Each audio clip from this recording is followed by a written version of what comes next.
Bonjour à tous, aujourd'hui on va continuer le sujet central sur la physique du golf que je vous ai proposé pour réviser la mécanique des solides. Donc si vous ne l'avez pas fait, je vous invite à regarder la première vidéo dans laquelle on introduit un peu le sujet et on réfléchit un peu à comment est le mouvement dans la situation qu'on nous propose. Là c'est une partie qui va être un peu plus technique, donc dans la partie 1C qu'on va traiter dans cette vidéo, on va exprimer les grandeurs cinétiques, c'est-à-dire résultante cinétique, énergie cinétique et moment cinétique pour la situation du pendule double qui modélise le club de golf. Donc on vous demande ici de s'appuyer sur la figure 3 pour donner les coordonnées du centre de masse G du club en fonction des différents paramètres géométriques. Et on vous demande également la résultante cinétique ou la quantité de mouvement PC du club. C'est exactement la même chose, donc vous avez la formule de la résultante cinétique, quantité de mouvement. Donc ici, hop, voilà le schéma de la figure 3 sur lequel vous pouvez vous appuyer. Donc ici, vous vous souvenez, on a la tige OA qui modélise les bras du golfeur et ici on a la tige AB qui modélise le club de golf. GC, ici c'est le centre d'inertie pour le club de golf. Et je vous ai mis également les longueurs LB et HC. Donc ce qu'il faut faire dans tous ces problèmes-là de géométrie, c'est d'utiliser ce que vous connaissez. Donc soit vous vous dites faut trouver les coordonnées de ce truc là, vous faites de la trigo, etc. Soit ce qui est le plus simple, c'est de dire que vous avez deux vecteurs, vous avez le vecteur OA et le vecteur AGC, et que donc votre vecteur OGC, qui est exactement les coordonnées de GC, ça va être la somme des deux avec la relation de Chasles. Donc c'est ce qu'on fait ici. Donc vous voyez que XGC c'est LB cos θ plus HC cos phi, et YGC c'est LB sin θ plus HC sin phi. Ici j'ai juste vraiment calculé ces deux trucs là, j'ai projeté et j'ai mis dans la relation de Chasles, j'ai fait la somme. Par définition, la quantité de mouvement, donc, ou la résultante cinétique, comme on vous dit ici, c'est P égale M DOGC sur DT. Donc exactement de la même manière, j'ai juste à dériver ce truc-là. Or c'est relativement simple à dériver, pourquoi? Parce que vous avez une base qui est fixe. Donc faites toujours attention à la base que vous utilisez. Ici on est dans la base cartésienne, UX, UY, UZ, c'est une base fixe, donc j'ai pas de problème de dériver des vecteurs de base. Donc si je dérive ça, vous avez juste la dérivée de cos θ qui vous fait moins θ point sin θ, donc ça va être pareil du côté phi, et la dérivée de sin θ qui va être θ point cos θ. Donc voilà, ici on a déterminé la quantité de mouvement pour le point ici qui correspond au centre de masse.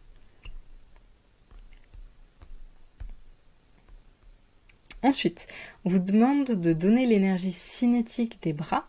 Donc les bras, on rappelle que c'est l'équivalent de la tige OA en fonction de JB et de θ point. On vous demande de déterminer soigneusement l'énergie cinétique EC indice C du club et le mettre sous cette forme-là.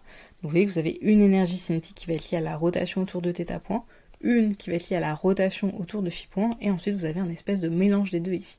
Donc ça, c'est l'énergie cinétique de l'ensemble des bras et du club. Ici, c'est une question un peu calculatoire, donc on va voir comment on peut partir. Déjà, il faut bien voir comment est notre système. Donc vous avez une tige OA qui est en rotation autour de l'axe OZ, qui est une rotation d'angle θ. Donc vous avez l'énergie cinétique des bras, donc elle est en rotation autour de son centre, donc la seule énergie cinétique que vous allez avoir, c'est une énergie cinétique liée à la rotation. Donc vous allez écrire comme ça, ECB c'est l'énergie cinétique des bras, 1/2 de J θ point carré, c'est une formule de cours. Mais les choses se corsent un peu, vous voyez, lorsque on considère le club de golf ici, la tige OB. Pourquoi? Parce que il n'y a pas que de la rotation. Non seulement je vais tourner autour de cet axe phi, mais en plus je suis un peu décalé par rapport à l'axe de rotation de l'ensemble, vous voyez. Donc je vais avoir un mouvement de rotation, un mouvement de translation. Et ça, c'est donné par la formule de Koenig, le théorème de Koenig. En fait, c'est tout simplement un changement de référentiel. Je me place du référentiel tournant au référentiel inertiel. Vous avez une première partie qui est liée à l'énergie cinétique du centre d'inertie, que vous reconnaissez, et la deuxième partie, c'est la rotation autour de l'axe GCZ à phi point. Donc vous voyez, on s'est translaté comme ça pour se ramener à phi point, qui va être la rotation de mon club.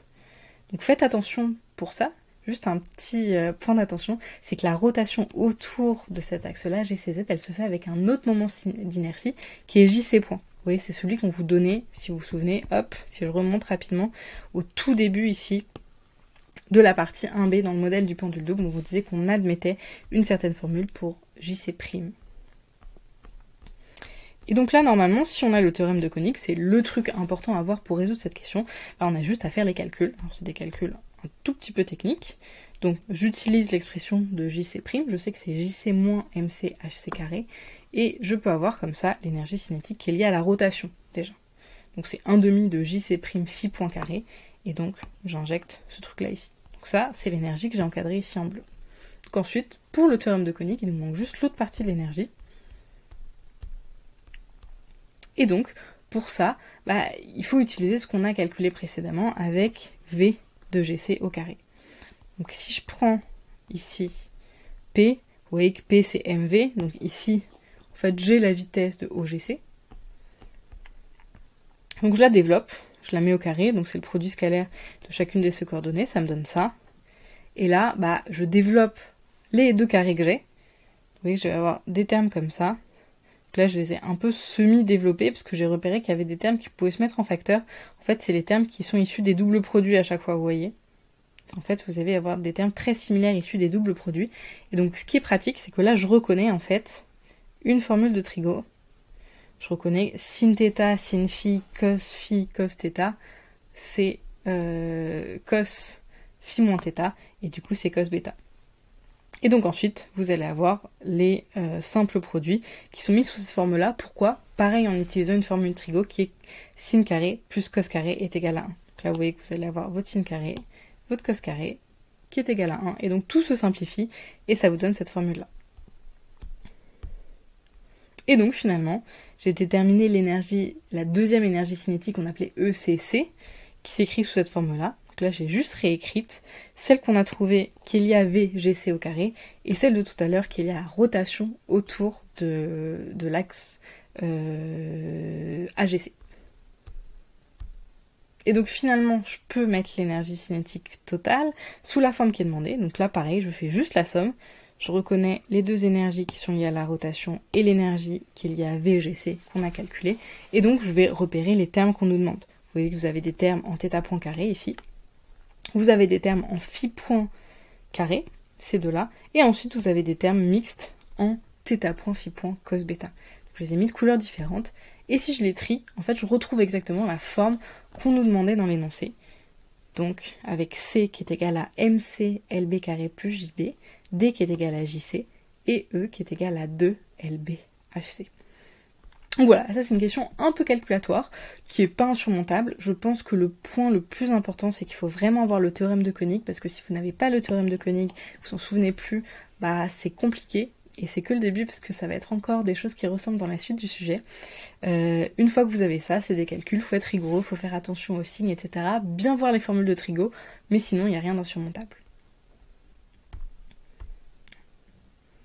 Et donc voilà, on nous demande ce qu'il faudrait faire pour exprimer le moment cinétique du club par rapport à OZ. Et on vous dit de le mettre sous une forme qui est comme ça. Donc le moment cinétique de l'ensemble, du bras et du club.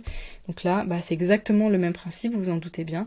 C'est le théorème de Koenig pour le moment cinétique, qui va s'écrire de la même manière. Vous avez la partie translation du centre de masse, et vous avez la partie rotation ici. Donc là, on ne vous demande pas de faire le calcul. Juste développer ici ce que c'était la partie rotation, logiquement, et ce que c'est la partie translation. C'est juste les expressions du moment cinétique que vous connaissez. Donc normalement, si on fait ce calcul-là, qu'on vous demande pas de faire, il faut surtout pas le faire, parce que sinon vous allez perdre du temps sur ce sujet, ça permet normalement de vérifier la formule qu'on vous a donnée, qui est celle-ci.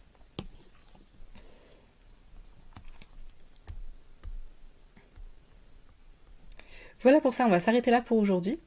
Et on se retrouve dans une troisième et dernière vidéo pour finir cette partie qui porte sur la dynamique du swing.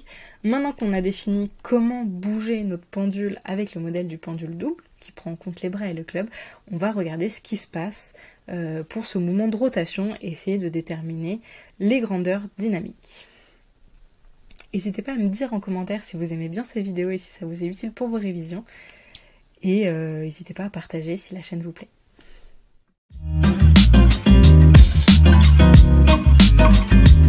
Thank you.